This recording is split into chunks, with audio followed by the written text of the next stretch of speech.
పూరి జగన్నాథ ఆలయంలో ఎన్నో రహస్యాలున్నాయి. ఈ రహస్యాలకు సంబంధించి మనం చర్చిస్తున్నాము. జగన్నాథ ఆలయ గోపురం కూడా ఒక రహస్యమే. ఎందుకంటే జగన్నాథ ఆలయ గోపుర నీడ భూమిపై పడదు. అది ఎటు నుంచి చూసినా సరే సుదర్శన చక్రం మన వైపే చూస్తున్నట్టుగా కనిపిస్తోంది. ఇదొక విశేషము. సో అలానే ఆలయంలో ఉన్నంతసేపు కూడా సముద్ర ఘోష అనేది మనకి వినిపించదు, కానీ అడుగు బయట పెట్టగానే సముద్ర ఘోష అక్కడ మనకి వినిపిస్తూ ఉంటుంది. అది కూడా ఒక విశేషము. జగన్నాథ ఆలయంపై ఏ పక్షి కూడా ఎగరదు. ఆలయం పైనుంచి ఎగ్జాక్ట్గా ఆలయం మీద నుంచి ఏ పక్షి ఎగరదు. ఇదొక విశేషంగా చెప్తారు. అలాగే ఆలయం పైనున్న ధ్వజం విండ్కి అపోజిట్ డైరెక్షన్లో ఎగురుతూ ఉంటుందని చెప్తూ ఉంటారు. ఇలాంటి అనేక మిస్టరీస్ జగన్నాథ టెంపుల్ చుట్టూ ఉన్నాయి. సో ఈ నేపథ్యంలోనే ఈ రహస్య నిధికి సంబంధించి కూడా మనం మాట్లాడుకుంటున్నాం. నండూరి వారు, ఏంటి కొంతమంది అంటున్నారు ఈ రహస్య అనే మాట మేబీ వర్తించకపోవచ్చు, రహస్య నిధి అంటూ లేకపోతే ఈ సొరంగాలంటూ వర్తించకపోవచ్చు అని చెప్పేసి చెప్తూ ఉన్నారు.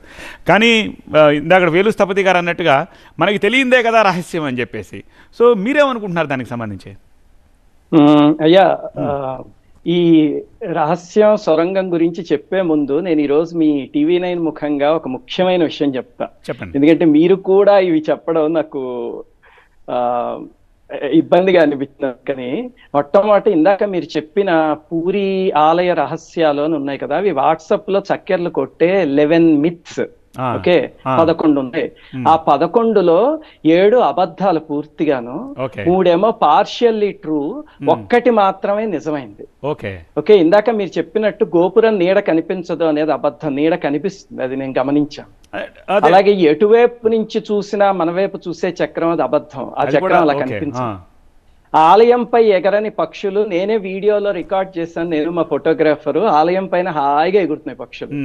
సో ఇవన్నీ ప్రచారంలో ఉన్నవి అంటారు. ఇవన్నీ ప్రచారంలో ఉన్న అబద్ధాలు.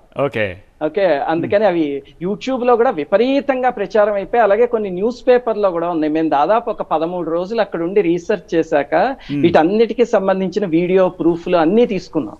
గుడ్.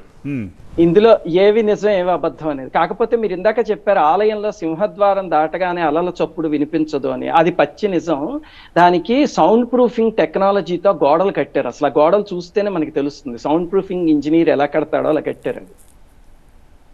అందుకని అలాగే ఆలయ జెండాకి సంబంధించి కొంత నిజం ఉంది, కొంత అబద్ధం ఉంది. అది మీకు ఎప్పుడైనా నేను వివరంగా చెప్తా. కానీ సరే, ఇందులో మాత్రం చాలా వరకు పుకార్లు, అందుకని అవి నమ్మకండి. నెక్స్ట్ టీవీ ముఖంగా వాటిని ప్రచారం చేయకండి. ఓకే, అదే ఇలా అంటున్నారు అలా అంటున్నారు అన్నదే మేము చెప్పాం. ఓ రకంగా మీరు ఆ క్లారిఫికేషన్ ఇవ్వడం ఇక్కడ మంచిది అయ్యింది. అవన్నీ నేను రీసెర్చ్ చేశాను. అందులో 7 పూర్తి అబద్ధాలు, అవి నిజం కాదు. ఓకే, అలాగనే ఆలయంలో ప్రసాదం సువాసన రాదు, స్వామికి నైవేద్యం పెట్టాకనే వస్తుంది, ఇలాంటివి చెప్తుంటారు. అవన్నీ కూడా మొత్తం కల్పితాలే. ఓకే, సో అలా చెప్తే బాగుంటాయి కాబట్టి ఎక్కువ చెప్తూ ఉంటారు. అది వినడానికి చాలా ఇంట్రెస్టింగ్ ఉంటుంది. నేను వాటి కోసమే 13 రోజులు రీసెర్చ్ ఒకసారి వాటి మీదే చేస్తే అప్పుడు నిజానిజాలన్నీ తెలిసి. Okay, good. Coming to the point Nanduri వారు, మరి ఇప్పుడు ఏంటి ఈ రహస్య నిధికి సంబంధించి లేకపోతే సొరంగ మార్గం గురించి, ఆ 3rd ఛాంబర్కి సంబంధించి ఈవెన్ అక్కడ రాజు కూడా లోపలికి వెళ్ళొచ్చారు, ఆయన కూడా దాని గురించి ఏం ప్రస్తావించలేదు. అది ఉన్నట్టా లేనట్టా అనే ఒక మీమాంస ఇప్పుడు చాలా మంది కలుగుతూ ఉంటుంది. ఇప్పుడు ఇంతకీ ఈ మొట్టమొదటిది నేను చెప్పాను కదండి, 3 రకాలు ఉన్నాయి. అన్రిస్ట్రిక్టెడ్ ఒకటి, రెస్ట్రిక్టెడ్ ఒకటి, ఇన్యాక్సెసిబుల్ అని ఒకటి. 3 ఛాంబర్స్ అనుకోండి వాటిని. ఈ రెస్ట్రిక్టెడ్ ఛాంబర్ ఉంది కదా, ఇప్పుడు రాజుగారు లోపలికి ఏదైతే వెళ్ళారో అది, అందులో మొత్తం 7 స్టేజెస్ ఉన్నాయి అని పురాతన కాలం నుంచి ఉంది. అందులో 1964లో 2 స్టేజెస్ ని మాత్రమే కనిపెట్టగలిగారు. సో 1964లో అది కనిపెట్టినప్పుడు ఈ 2 తప్ప ఇంకేవీ లేవు అనుకున్నారు. 1972లో దాంట్లో 3rd స్టేజ్ని కనిపెట్టారు. అందులో 3 స్టేజ్ల కింద ఉన్నాయి. అది 1972లో కనిపెట్టారు. ఈ 2 అయితే రికార్డ్ అయి ఉన్నాయి పూరి రికార్డ్స్ లో. దాని తర్వాత మిగతా 4 స్టేజ్లు ఎక్కడున్నాయి, వాటిని ఎలా యాక్సెస్ చేయాలి అనేవి తెలియదు. రాజుగారైనా న్యూస్లో వాళ్ళైనా ఎవరైనా ఏం చేస్తారంటే ఎవరో ఒకళ్ళు యాక్సెస్ చేశాక కదా అది ఎలా చేయాలి అని చెప్పేది. కానీ అవి ఉన్నాయి అని అయితే ప్రచారంలో ఉంది తప్ప అవి ఇన్యాక్సెసిబుల్, ఎలా చేయాలో తెలియదు. కానీ ఆ సొరంగానికి నేను ఇందాక చెప్పినట్టు ఈ ఆలయానికి 300 మీటర్ల దూరంలో ఒక సొరంగం దొరికిందని చెప్పాను కదా, అదైతే మన అందరం చూడొచ్చు. ఆ సొరంగమును ఆ తల్లి అందులోంచి రాత్రులు వెళ్లేవాళ్ళు అనేది ఇలాగే ఒక మిత్ కింద, ఒక కథ కింద చాలా దశాబ్దాల పాటు ఉండిపోయింది. అయితే మొన్న ఈ మధ్య ఒక దశాబ్దం లోపే ఆ సొరంగాలు రెండిట్లో ఒకటి బయటపడింది. అది అక్కడ బయట ఆర్కియాలజీ వాళ్ళు ఎవరో డిపార్ట్మెంట్ వాళ్ళు ఒక బోర్డు కూడా పెట్టారు, చాలా స్టాండర్డ్ బోర్డు. ఏమిటంటే ఇది ఈ మధ్య దొరికింది, 2 సొరంగాలు ఉన్నాయి ఇక్కడ, అందులో ఒకటి మాత్రం దొరికింది ఈ మధ్య అని. ఆ దొరికిన సొరంగాన్ని నేను చూసొచ్చా. అది ఆలయంలోకి ఉంది అంటారు, కాకపోతే అందులోకి వెళ్ళనివ్వట్లేదు, దానికి పూజ చేస్తున్నారు చుట్టూ పువ్వులు అవన్నీ పెట్టి. కానీ పైనుంచి చూస్తే మన అందులోకి సొరంగం ఉంది అని కనిపిస్తుంది అంతవరకు.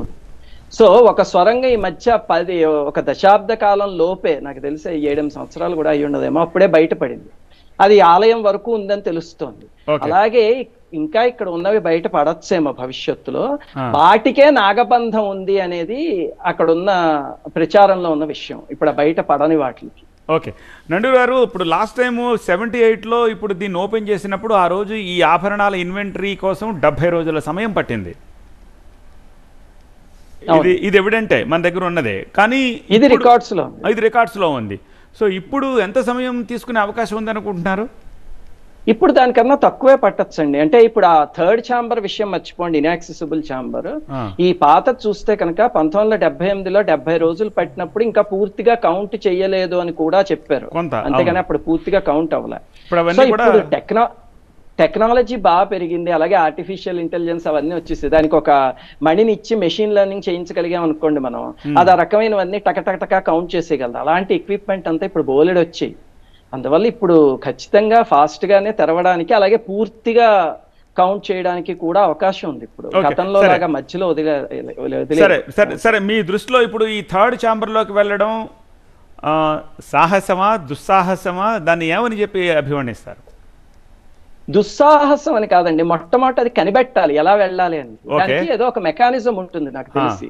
అంటే పైకి గోడలా కనిపించిందే ఒక మెకానిజము, లేకపోతే ఇప్పుడు మనం వెళ్తున్న దారి కాకుండా ఇంకొక వైపు దారి ఉండొచ్చు దానికి.